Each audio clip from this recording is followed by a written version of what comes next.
बिस्मिल्लाहिर्रहमानिर्रहीम। Welcome to excellence online education. Physics class में खुशामदीद।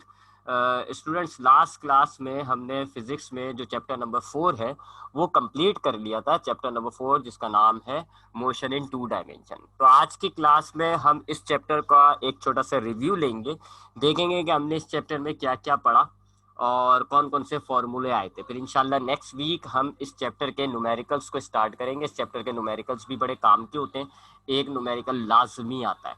तो जिस तरह पिछला चैप्टर था कि जी डेरिवेशंस भी थी, न्यूमेरिकल्स भी थी, डेरिवेशन भी आती है, न्यूमेरिकल्स भी आती है, इसी तरह इस चैप्टर में से डेरिवेशन भी आती है, न्यूमेरिकल्स भी आती हैं। आपने देखा काफ़ी डेरिवेशंस थी, तो वो सब डेरिवेशंस आप उनकी प्रैक्टिस कर लिएगा। मैंने आपको ग्रुप में सेंड कर दिया जी कि कौन कौन से सवालात इस चैप्टर के इंपॉर्टेंट हैं। उन सवालात को असाइनमेंट की सूरत में आपको दिया है, आप असाइनमेंट को कंप्लीट करके टाइम पर भेज दिएगा। ठीक है, तो वो असाइनमेंट जो आपको भेजा है मैंने आज ग्रुप में, वो दरअसल इस चैप्टर के इंपॉर्टेंट क्वेश्चंस हैं।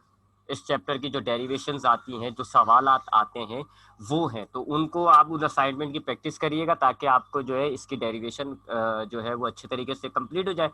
और फिर इंशाल्लाह नेक्स्ट वीक जब हम इसके न्यूमेरिकल्स करेंगे तो फिर आपको न्यूमेरिकल का असाइनमेंट भेजूंगा। आप वो न्यूमेरिकल का असाइनमेंट करेंगे तो आपको न्यूमेरिकल की भी प्रैक्टिस हो जाएगी।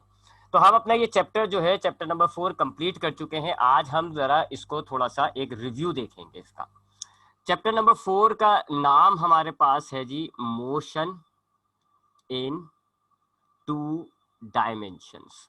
हमारे पास 2 डायमेंशंस होती हैं, वैसे तो हमारे पास 3 होती हैं। एक होती है एक्स, एक होती है वाई, एक होती है जेड, लेकिन हम फिलहाल यहाँ पर 2 डायमेंशंस की बात कर रहे हैं। ये जो 2 डायमेंशंस है, कौन कौन सी डायमेंशंस होती है जी? एक ऐसी होती है जिसको आप एक्स एक्सिस कहते हो, और एक ऐसी होती है लंबाई में जिसको आप वाई एक्सिस कहते हो, यानी हॉरिजॉन्टल और वर्टिकल। ये 2 डायमेंशंस हो गई। हॉरिजॉन्टल डायमेंशन को आप एक्स एक्सिस पे डिनोट कर रहे होते हो और वर्टिकल डायमेंशन को आप वाई एक्सिस पे डिनोट कर रहे होते हो। मोशन इन 2 डायमेंशंस क्या होते हैं जी? ऐसे मोशन जो एक ही वक्त में दोनों डायमेंशंस में चल रहा होता है, यानी कि ऑब्जेक्ट जो है वो वर्टिकल भी मूव कर रहा होगा और हॉरिजॉन्टल भी मूव कर रहा होगा। ठीक है जी, इसकी एग्जांपल्स मैंने आपको 2 बताई हैं। एक है जी प्रोजेक्टाइल मोशन और एक है सर्कुलर मोशन। प्रोजेक्टाइल मोशन को पहले जरा रिवाइज कर लेते हैं। प्रोजेक्टाइल मोशन किसको कहते हैं जी? ऐसे मोशन जिसके अंदर पैराबोलिक पाथ होता है। ऐसा मोशन जिसके अंदर ऑब्जेक्ट ने जब रास्ता तय किया है और अगर आप उस रास्ते को देखें तो वो पैराबोलिक होता है, यानी कि ऐसा ऐसा या ऐसा या ऐसा।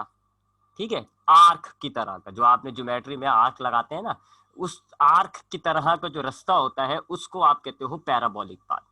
तो अगर आप देखते हैं कि ऑब्जेक्ट चल रहा है और ऑब्जेक्ट जो है वो इस तरह का पैराबोलिक पाथ जो है उसको ट्रेवल किया है उसने, तो आप समझ जाएं कि ये जो है वो प्रोजेक्टाइल मोशन है। और प्रोजेक्टाइल मोशन जो होता है वो 2 डायमेंशनल होता है। देख लें जरा, अगर आप इस पाथ की बात करें, ऑब्जेक्ट यहाँ ए पॉइंट पर है, हमने इसको बी पॉइंट पर देखा, तो आप देखें ए से बी जब ये गया है तो ये ऐसे आगे मूव भी हुआ, इतना हॉरिजॉन्टल मूव हुआ है और इतना जो है वो वर्टिकल मूव हुआ है, ऊपर भी जा रहा है और आगे भी जा रहा है। तो ऐसे मोशन को हम कहते हैं प्रोजेक्टाइल मोशन। और प्रोजेक्टाइल मोशन जो होता है वो 2 डायमेंशनल होता है। तो पैराबोलिक रास्ता अगर ऑब्जेक्ट कवर कर रहा है, ऐसे मोशन को आप प्रोजेक्टाइल मोशन कहोगे, और ये 2 डायमेंशनल होता है। 2 डायमेंशनल का मतलब कि ये एक ही वक्त में 2 डायमेंशंस के अंदर सफर कर रहा होता है। अब दूसरी बात कि पैराबोलिक ये प्रोजेक्टाइल मोशन जो होता है ये हम कैसे पैदा करें? तो मिसाल के तौर पे ये मेरे पास एक ऑब्जेक्ट है, फिलहाल ये रुका हुआ है, इसकी इनिशियल वेलोसिटी है 0। इस वक्त ये रुका हुआ है, मेरे हाथ में मौजूद है, रुका हुआ है, इनिशियल वेलोसिटी 0। मैं इसमें कोई भी वेलोसिटी ना लगाऊं, सिर्फ इसको छोड़ दूं, ग्रेविटी के हवाले कर दूं, force of gravity, force of gravity के हवाले कर दूं, मैं इस पर कोई फोर्स ना लगाऊं, कोई वेलोसिटी ना लगाऊं, तो ये बिल्कुल ऐसे नीचे आ जाएगी। ये तो सिंगल डायमेंशन मोशन हो गया, जिसको हमने फ्री फॉल मोशन कहते हैं और हमने पिछले चैप्टर में पढ़ा है। तो अगर आप किसी भी ऑब्जेक्ट पर 0 वेलोसिटी रखें और उसको फिर आप ग्रेविटी के हवाले कर दें, तो फिर जो मोशन होता है वो सिंगल डायमेंशनल होता है, एक ही डायमेंशन में आ रहा होता है, नीचे आ रहा होता है या ऊपर आ रहा होता है वगैरह। लेकिन अगर हमारे पास ये ऑब्जेक्ट है, इसमें मैं कुछ इनिशियल वेलोसिटी लगा दूं, थोड़ी सी इनिशियल वेलोसिटी लगा दी, सपोज करें जी 2 मीटर पर सेकंड लगा दी, तो क्या होगा जी? अब जब मैं इस पर वेलोसिटी लगाऊंगा तो वो ऐसे ट्रेवल करेगा, एक एंगल बनाकर। ये देखिए आप, एंगल बना दिया इसने, ये एंगल बनाया। एंगल बनाकर अब ये नीचे आएगा, तो ये पैराबोलिक पाथ हो गया। तो प्रोजेक्टाइल मोशन कैसे क्रिएट किए जाते हैं? अगर आप ऑब्जेक्ट को एक थोड़ी सी इनिशियल वेलोसिटी इंजेक्ट कर दें, उससे क्या होगा, वो एक एंगल बना देगा, और जब वो एंगल बना के चलेगा और फिर ग्रेविटी उसको मूव करेगी, तो फिर ये प्रोजेक्टाइल मोशन हो जाता है, पैराबोलिक पाथ। तो ये हमने इस चैप्टर में पहला टाइप का जो मोशन स्टडी किया है वो प्रोजेक्टाइल मोशन है। मैं दोबारा बता रहा हूँ कि प्रोजेक्टाइल मोशन क्या होता है। अगर आप किसी भी ऑब्जेक्ट में थोड़ी सी इनिशियल अगर आप किसी भी ऑब्जेक्ट में थोड़ी सी इनिशियल वेलोसिटी अप्लाई करें, तो क्या होगा, ऑब्जेक्ट जो है वो एक एंगल के साथ मूव करना शुरू कर देगा। इस वाली एग्जाम्पल में भी देखें आप, ठीक है, ये रहा एंगल। इस वाले एग्जाम्पल में देखें आप, ये रहा एंगल। इस वाले एग्जाम्पल में देखें आप, ये रहा एंगल। तो अगर आप किसी भी ऑब्जेक्ट के अंदर थोड़ी सी इनिशियल वेलोसिटी अप्लाई करेंगे, तो वो एंगल बना देगा, हॉरिजॉन्टल से एक एंगल बना के ट्रेवल करना शुरू करेगा, जिसके नतीजे में आपका जो मोशन का रास्ता है वो पैराबोलिक हो जाएगा। ऐसे मोशन को आप प्रोजेक्टाइल मोशन कहते हैं। और प्रोजेक्टाइल मोशन जो होता है वो 2 डायमेंशनल होता है, यानी ऑब्जेक्ट एक्स और वाई दोनों एक्सिस में ट्रेवल कर रहा होता है। फिर हमने इस प्रोजेक्टाइल मोशन को एनालाइज किया था। एनालाइज करने के लिए हमने जो है ये वाला ऐसा मोशन ले लिया था जी, ये वाला, ये वाई एक्सिस है, ये एक्स एक्सिस है, ये स्टार्टिंग पॉइंट है 0। अब आप देखें जी, ये एंगल बन रहा है, मैंने एक इनिशियल वेलोसिटी अप्लाई की है जी, ये इनिशियल वेलोसिटी अप्लाई की है जिसको हम कहते हैं वी ओरिजिनल वेलोसिटी। तो मैंने, आपके पास एक ऑब्जेक्ट था, ओ पॉइंट पर था वो शुरू में, आपने उसमें एक छोटी सी इनिशियल वेलोसिटी अप्लाई कर दी जिसको आपने कहा जी वी। तो जैसे आपने वेलोसिटी अप्लाई करी, इसने एक एंगल बना दिया थीटा, और अब देखें जो ट्रेवल करता हुआ जा रहा है, तो ये एक पैराबोलिक पाथ है, तो ये हो गया प्रोजेक्टाइल मोशन। अब प्रोजेक्टाइल मोशन के अंदर हमने अपनी आसानी के लिए क्या करा जी, हमने दो हिस्सों के अंदर इसको तकसीम कर दिया, हॉरिजॉन्टल और वर्टिकल। दो हिस्सों के अंदर हमने इसको तकसीम किया, हॉरिजॉन्टल मोशन और वर्टिकल मोशन। पहले हम जरा हॉरिजॉन्टल मोशन की बात करते हैं।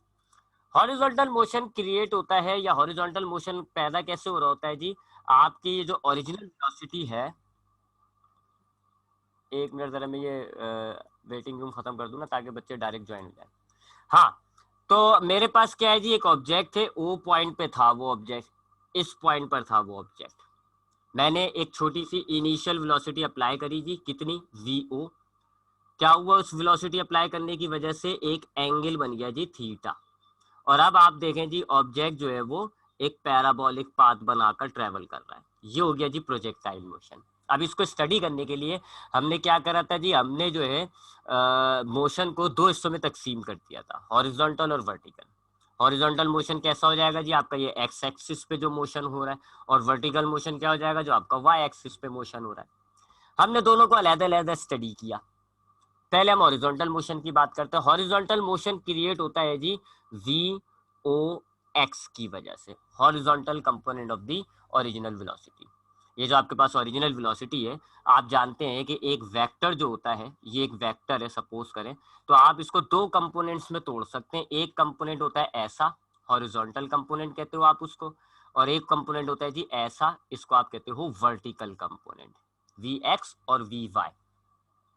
इसके फॉर्मूले क्या आते थी, वी एक्स का होता है जी वी कॉस थीटा, और वी वाई का क्या होता है जी वी साइन थीटा। तो आपके पास कोई भी वेक्टर होता है, आप उसको दो हिस्सों में तोड़ सकते हैं। एक हिस्सा बन जाता है हॉरिजॉन्टल कंपोनेंट, फॉर्मूला है उसका वी कॉस थीटा। एक होता है वर्टिकल कंपोनेंट, फॉर्मूला होता है उसका वी साइन थीटा। ये रहे हमारे पास ओरिजिनल वेलोसिटी, हमने इसके दो कंपोनेंट्स कर दिए। ये हो गया इसका vertical component V O Y, और ये हो गया इसका horizontal component V O X. तो ये अब आपके पास ये ओरिजिनल वेलोसिटी खत्म हो गई, और आपने इसको दो हिस्सों में तोड़ दिया। तो जैसे हमने इसको, इस ओरिजिनल वेलोसिटी को, वी ओ को हमने इसके कंपोनेंट्स में तोड़ा, तो हमारे पास दो कंपोनेंट आ गए, एक V O X horizontal component, एक V O Y vertical component. Projectile का जो हॉरिजॉन्टल मोशन है वो हो रहा है इसकी वजह से, वी ओ एक्स की वजह से, और प्रोजेक्टाइल का जो वर्टिकल मोशन है वो हो रहा होता है वी ओ वाई की वजह से। ठीक है, ये बात ध्यान में रख लिएगा। तो अब जरा हॉरिजॉन्टल मोशन को एनालाइज करते हैं। मैंने आपको बताया था हॉरिजॉन्टल मोशन के अंदर कोई एक्सेलरेशन नहीं होता, एक्सेलरेशन नहीं होता जी आपके इस हॉरिजॉन्टल मोशन के अंदर, एक्सेलरेशन इज 0। अगर एक्सेलरेशन 0 होता है तो इसका मतलब होता है फिजिक्स में कि अगर आपके पास किसी भी ऑब्जेक्ट का एक्सेलरेशन 0 है, इसका मतलब होता है कि उसकी वेलोसिटी फिक्स है, यूनिफॉर्म वेलोसिटी, उसकी वेलोसिटी में कोई तब्दीली नहीं आ रही। That is the meaning of acceleration 0। तो आपके पास इस प्रोजेक्टाइल मोशन के अंदर जो हॉरिजॉन्टल मोशन है इसमें कोई एक्सेलरेशन नहीं होता। इसका मतलब हो जाता है कि आपके पास हॉरिजॉन्टल मोशन में वेलोसिटी फिक्स है, velocity is uniform. Horizontal motion में वेलोसिटी यूनिफॉर्म होती है, फिक्स होती है, चेंज ही नहीं होती। यानी कि अगर आपके पास शुरू के अंदर हॉरिजॉन्टल वेलोसिटी 2 है तो बीच में भी 2, आखिर में भी 2, सब जगह 2 होगी, एक ही जैसी रफ्तार होती है। तो हम मालूम कैसे करते हैं जी? वी ओ कॉस थीटा, इस फॉर्मूले से आप जो है वो हॉरिजॉन्टल वेलोसिटी मालूम करोगे। किस फॉर्मूले से? V O cos theta. चाहे कभी भी आपको मालूम करनी हो यही फॉर्मूला लगाओगे, कोई इनिशियल कोई फाइनल नहीं होगा क्योंकि एक्सेलरेशन नहीं है, वेलोसिटी फिक्स होगी।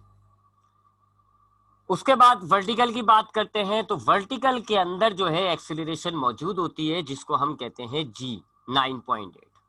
अगर ऊपर जा रही है तो माइनस होगी, नीचे आ रही है तो प्लस होगी। अब वर्टिकल के अंदर आपके पास एक्सेलरेशन मौजूद है, इसका मतलब ये हो गया कि वर्टिकल के अंदर आपकी रफ्तार में तब्दीली आएगी।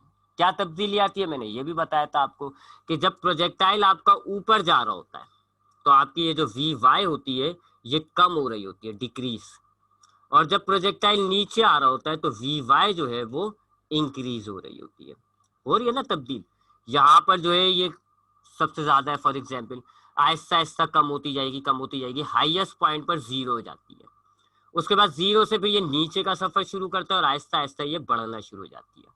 तो रफ्तार चेंज हो रही है। वाई? बिकॉज एक्सेलरेशन मौजूद है आपके पास वर्टिकल के अंदर। वर्टिकल में एक्सेलरेशन है कितना? 9.8, बस प्लस या माइनस का फर्क है। प्रोजेक्टाइल अगर ऊपर जा रहा होगा तो आप माइनस लोगे, नीचे आ रहा होगा तो प्लस लोगे। तो अब चूंकि वेलोसिटी चेंज हो रही है तो अब अलग अलग पॉइंट पर अलग अलग वेलोसिटी होगी। बिल्कुल ओ पॉइंट पर स्टार्टिंग पर वी ओ वाई जो होता है उसका फॉर्मूला है वी ओ साइन थीटा। इस हाईएस्ट पॉइंट पर वी ओ वाई जो होता है वो 0 होता है।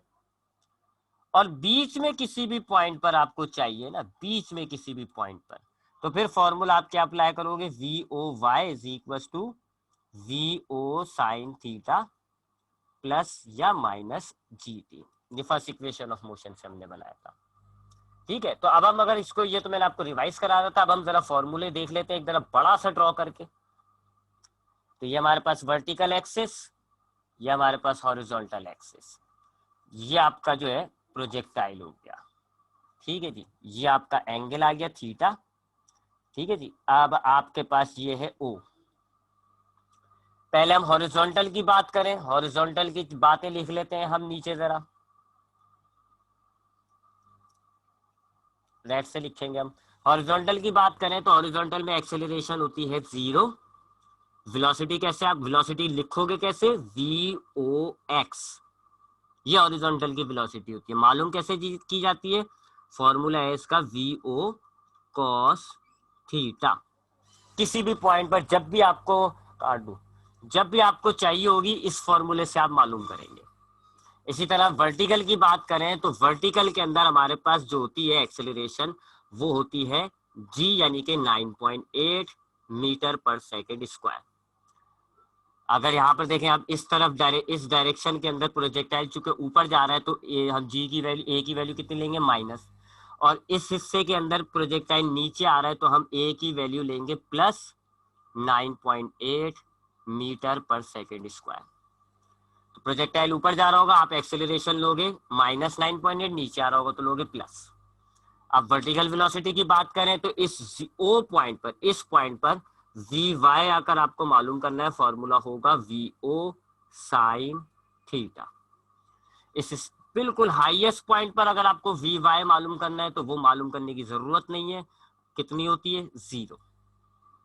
और बीच में किसी पॉइंट पर आपको मालूम करनी है, सपोज करें जी आपको इस पॉइंट पर मालूम करनी है या इस पॉइंट पर मालूम करनी है या इस पॉइंट पर या इस पॉइंट पर, तो आप फॉर्मूला लगाओगे V Y is equal to V O sine theta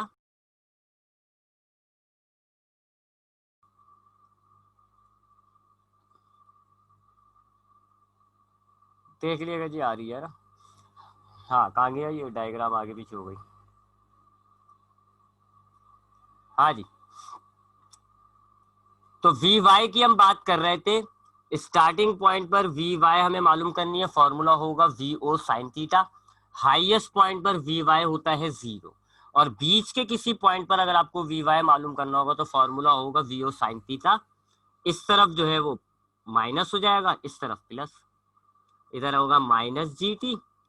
और अगर इस साइड पर आपको मालूम करनी है तो V Y is equal to V O sine theta plus G T. ये तो कुछ आपकी वेलोसिटी और एक्सेलरेशन से रिलेट बातें हो गई। तो याद रख लिएगा, हॉरिजॉन्टल मोशन में एक्सेलरेशन कितनी है जी, 0। हॉरिजॉन्टल मोशन में अगर आपको वेलोसिटी मालूम करनी है, फॉर्मूला क्या होगा, V O cos theta. Vertical motion के अंदर एक्सेलरेशन आपकी कितनी है, या तो -9.8 या +9.8।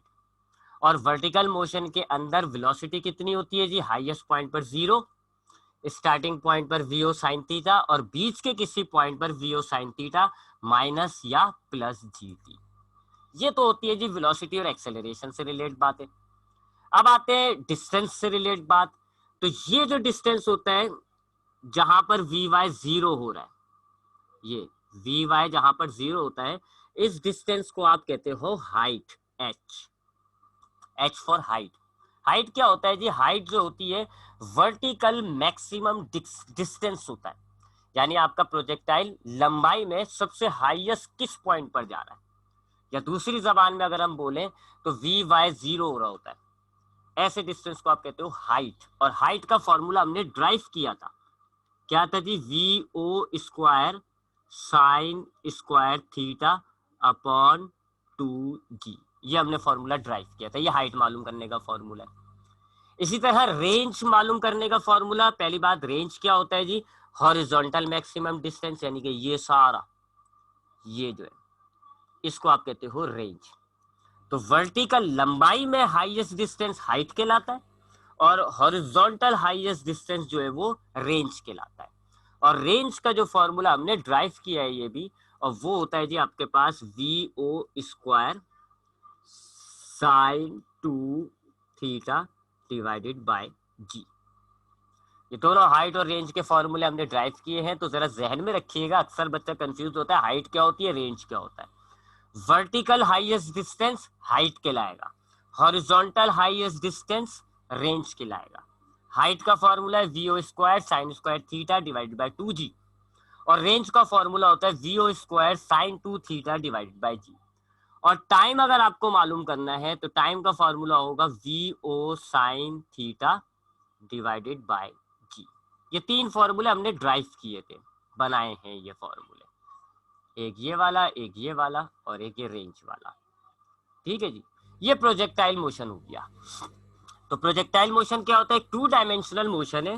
कैसे पैदा होता है, अगर आप किसी ऑब्जेक्ट में थोड़ी सी इनिशियल वेलोसिटी लगाएं, ऑब्जेक्ट एक एंगल बना दे और फिर ट्रेवल करे, ग्रेविटी के असर की वजह से ट्रेवल करे, तो जो रास्ता बन जाएगा वो पैराबोलिक रास्ता होगा, और ऐसे मोशन को आप कहते हो प्रोजेक्टाइल मोशन।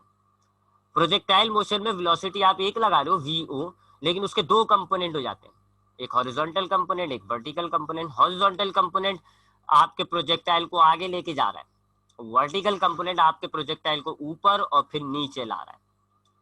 हॉरिजॉन्टल मोशन में कोई एक्सेलरेशन नहीं होता, वेलोसिटी फिक्स होती है। कैसे निकालोगे आप, V O cos theta. Vertical component के अंदर एक्सेलरेशन होती है कितनी, 9.8। ऊपर जा रहा है प्रोजेक्टाइल तो माइनस, नीचे आ रहा है तो प्लस। चूंकि एक्सेलरेशन है, लिहाजा वर्टिकल मोशन के अंदर वेलोसिटी तब्दील होती है। स्टार्ट में वेलोसिटी होगी V O sine theta, highest point पर 0, बीच के किसी पॉइंट पर चाहिए तो first equation of motion V O sine theta plus minus G T. Vertical highest distance height कहलाता है, फॉर्मूला है V O square sine square theta upon 2g। और हॉरिजॉन्टल हाईएस्ट डिस्टेंस रेंज कहलाता है, फॉर्मूला है V O square sine 2 theta upon g। और time का formula होगा V O sine theta upon G. तो ये फॉर्मूले नोट कर लिएगा, ये हमने प्रोजेक्टाइल मोशन को रिवाइज कर लिया। ये फॉर्मूले सारी सिचुएशन जहन में होनी चाहिए। आप जब न्यूमेरिकल करो पढ़ोगे तो आपको आइडिया होगा प्रोजेक्टाइल ऊपर जा रहा है कि नीचे आ रहा है, उस हिसाब से फिर आप देखेंगे कि क्या मालूम करने को कह रहे हैं, हॉरिजॉन्टल या वर्टिकल, और उस हिसाब से हम फॉर्मूले अप्लाई करेंगे। फिर हमने प्रोजेक्टाइल के बाद दूसरे टाइप जो पढ़ी 2 डायमेंशनल मोशन की, वो कहलाती है सर्कुलर मोशन। सर्कुलर मोशन कहते हैं जी ऐसे मोशन को जिसके अंदर ऑब्जेक्ट जो है वो एक फिक्स पॉइंट होता है जी, जिसको आप कहते हो सेंटर। ये आपके पास फिक्स पॉइंट है ओ के नाम से, ये सेंटर है, और ऑब्जेक्ट इस फिक्स पॉइंट के एतबार से गोल घूम रहा होता है। ऑब्जेक्ट का सेंटर से फासला एक ही जैसा होता है, ऐसे मोशन को आप कहते हो सर्कुलर मोशन। और हमने देखा कि सर्कुलर मोशन भी 2 डायमेंशनल होते हैं। अगर आपके पास ऑब्जेक्ट ए है, ट्रेवल करते करते बी पर पहुंच गया, तो देखें ऊपर भी गया और आगे भी गया है ना जी, ऊपर भी गया, इतना ऊपर गया देखें, और आगे भी गया, कहां से, ए से लेके यहां तक पहुंचा, दोनों डायमेंशन में ट्रेवल कर रहा है। It mean circular motion 2 dimensional होता है। तो सर्कुलर मोशन क्या है कि अगर ऑब्जेक्ट एक फिक्स पॉइंट जिसको आप सेंटर कहते हो, सेंटर के एतबार से ऑब्जेक्ट अगर उसके गिर्द गोल गोल घूम रहा है और सेंटर से उसका फासला फिक्स है, ऐसे मोशन को हम सर्कुलर मोशन कहते हैं। और सर्कुलर मोशन भी 2 डायमेंशनल होता है। अब सर्कुलर मोशन के अंदर हमने जो है तकरीबन 7 क्वांटिटीज पढ़ी हैं। 7 क्वांटिटीज कौन कौन सी है जी? 7 क्वांटिटीज वो बता रहा हूं मैं, लेकिन जरा ये डायग्राम दोबारा मिटा दूं। सर्कुलर मोशन में हमारे पास 2 तरह की क्वांटिटीज होती है जी, एक कहलाती है लीनियर और एक कहलाती है एंगुलर। ये हमारे पास ऑब्जेक्ट है, ये ए पॉइंट है और ये सपोज कर लें जी बी पॉइंट है। ए से ओ जो फासला है वो रेडियस कहलाता है। इसी तरह ओ से लेके बी तक का जो फासला है ये भी रेडियस कहलाएगा, सेम होता है ये। कौन कौन सी क्वांटिटी होती है जी? पहली क्वांटिटी होती है आपके पास जब ऑब्जेक्ट एक सर्कुलर पाथ में घूम रहा होता है तो वो सेंटर में एक एंगल बना रहा होता है, उस एंगल को आप एंगुलर डिस्प्लेसमेंट कहते हैं और इसको आप डिनोट करते हो थीटा से। Angular displacement denoted by theta. इसका फॉर्मूला होगा S/R और इसका यूनिट होगा रेडियन। ये पहली क्वांटिटी होती है एंगुलर डिस्प्लेसमेंट के नाम से। तो एंगुलर डिस्प्लेसमेंट क्या है? एंगल जो है वो जो सेंटर पे एंगल बन रहा है उसको आप एंगुलर डिस्प्लेसमेंट कहते हो। फॉर्मूला S/R होता है और यूनिट रेडियन। दूसरी जो क्वांटिटी होती है वो लीनियर डिस्प्लेसमेंट कहलाती है। ये जो इसने सरकमफेरेंस पर पाथ ट्रेवल किया, इसको आप S से डिनोट करते हो, डिस्टेंस, लीनियर डिस्टेंस। ठीक है जी, इसका फॉर्मूला हो जाता है आपके पास V डिवाइडेड बाय V और T, V multiply by T। इसका यूनिट वही मीटर है जी। तो आपके पास जब एक ऑब्जेक्ट सर्कुलर पाथ में घूम रहा होता है तो सेंटर पे जो एंगल बना रहा है उसको आप कहते हो एंगुलर डिस्प्लेसमेंट, और जो सरकमफेरेंस पे उसने रास्ता तय किया है यानी कि ये वाला जो रास्ता तय हुआ है इसको आप कहते हो लीनियर डिस्प्लेसमेंट। एंगुलर डिस्प्लेसमेंट को आप थीटा से डिनोट करेंगे, लीनियर डिस्प्लेसमेंट को आप एस से डिनोट करेंगे। फॉर्मूले आपके सामने लिखे हुए, यूनिट भी आपके सामने लिखे हुए। उसके बाद तीसरी क्वांटिटी होती है जी लीनियर वेलोसिटी। लीनियर वेलोसिटी को आप v से डिनोट करते हो, इसका फॉर्मूला होता है S/T। इसका यूनिट होता है मीटर पर सेकंड और इससे मुराद होती है कि एक एक सेकंड के अंदर ये वाला फासला कितना तय कर रहा है ऑब्जेक्ट। अगर इसकी अब मैं आपको बोलूं जी इसकी लीनियर वेलोसिटी 2 है, 3 है, तो इसका मतलब होगा हर एक सेकंड के बाद 2 मीटर या 3 मीटर का फासला तय कर रहा है। इसको आप कहते हो लीनियर वेलोसिटी। इसको आप टेंजेंटियल वेलोसिटी भी कहते हो क्योंकि इसकी डायरेक्शन जो होती है ऐसे टेंजेंट की तरह होती है, जिस पॉइंट पर भी होगा वहां से आप एक स्ट्रेट लाइन ड्रॉ कर लेना, ऐसे इसकी वेलोसिटी होती है। ये हो गई लीनियर वेलोसिटी या टेंजेंटियल वेलोसिटी। चौथी क्वांटिटी होती है angular velocity. Angular velocity, velocity से मुराद होता है कि ये जो एंगल है एक सेकंड के बाद इसमें कितनी तब्दीली आ रही है।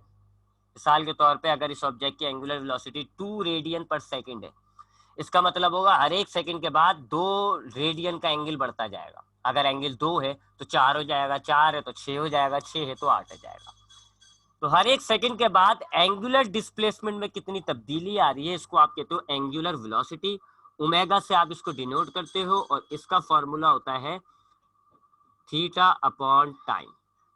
इसका यूनिट होता है जी रेडियन पर सेकंड और इसकी डायरेक्शन जो होती है या तो ऐसे बाहर निकलती भी होती है या ऐसे अंदर जाती भी होती है, राइट हैंड रूल से निकाली जाती है।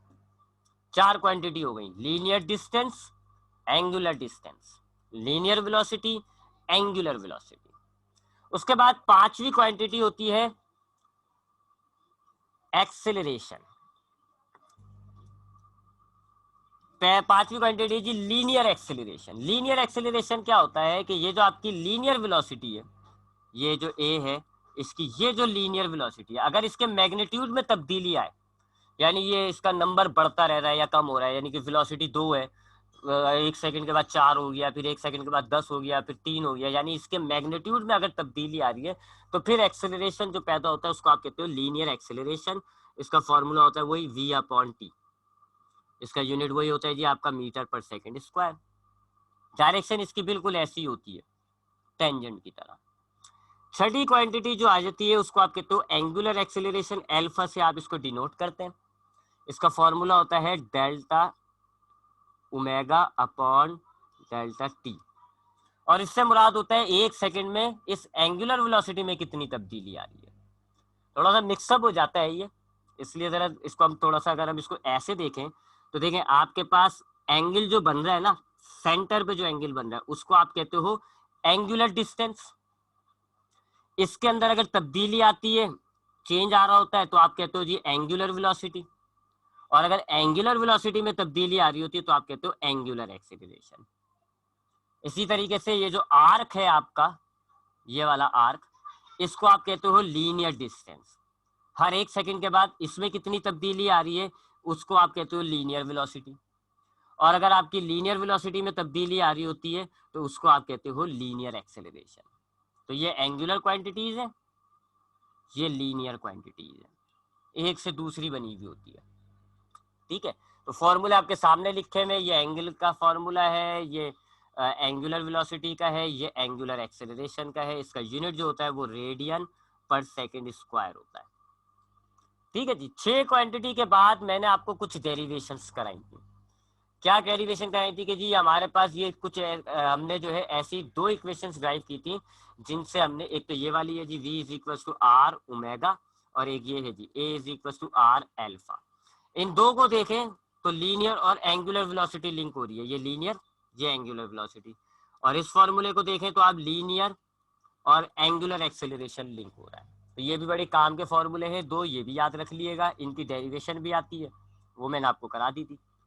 और फिर हमने 6 क्वांटिटीज के बाद, 3 लीनियर 3 एंगुलर, इन 6 क्वांटिटीज के बाद हमने एक और एक्सेलरेशन पढ़ी, एक और एक्सेलरेशन पढ़ी जिसको हम कहते हैं जी, एक मिनट बता रहा हूं, एक और एक्सेलरेशन पढ़ी जिसको हम कहते हैं सेंट्रीपिटल एक्सेलरेशन। AC से हम इसको डिनोट करते हैं। ये क्या होती है जी, आपकी ये जो वेलोसिटी है, ये वाली लीनियर वेलोसिटी, इसकी डायरेक्शन में तब्दीली हो रही है। इस डायरेक्शन की तब्दीली की वजह से ये एक्सेलरेशन पैदा होती है, जिसकी डायरेक्शन हमेशा सेंटर की तरफ होती है। इसको आप कहते हो सेंट्रीपिटल एक्सेलरेशन। इसके फॉर्मूले हमने ड्राइव करे हैं। पहला फॉर्मूला है v²/r, दूसरा फॉर्मूला है r ओमेगा स्क्वायर, तीसरा फॉर्मूला है 4π²r/t²। ये 3 फॉर्मूले हमने ड्राइव किए हैं। ये सबसे इंपॉर्टेंट इक्वेशन होती है ड्राइव करने के हवाले से। उसके बाद एक और चीज जो हमने पढ़ी वो थी टाइम पीरियड। टाइम पीरियड का फॉर्मूला होता है 2π/ω, और इससे मुराद होता है पूरा एक चक्कर काटने में कितना टाइम लग रहा है। ठीक है, उसके बाद आखिरी चीज हमने पढ़ी सेंट्रीपिटल फोर्स। उसका फॉर्मूले यही 3 वाले फॉर्मूले, ये वाला, ये वाला, ये वाला, बस इसमें m लगा दें आप, मास लगा दें आप, मास आप लगा देंगे तीनों के साथ, तो ये सेंट्रीपिटल फोर्स का फॉर्मूला हो जाएगा। तो ये हमारे पास था सर्कुलर मोशन। अब यहाँ तक किसी को कोई सवाल है तो पूछे, फिर मैं आप लोगों से 1 बाय 1 सवाल पूछूंगा।